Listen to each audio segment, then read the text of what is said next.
improvizacijos ant drobės tai gyvos tapybos performansas, kur susitinka džiazo garsai ir tapybinė ekspresija.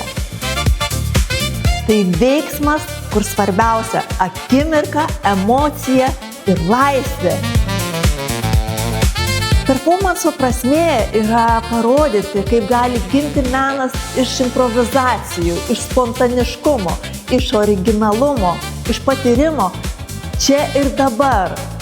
Šis kūrybinis procesas bus pilnas spalvų, veiksmo ir garsų. Tad susitikime gegužės 28-ąją, 18 val.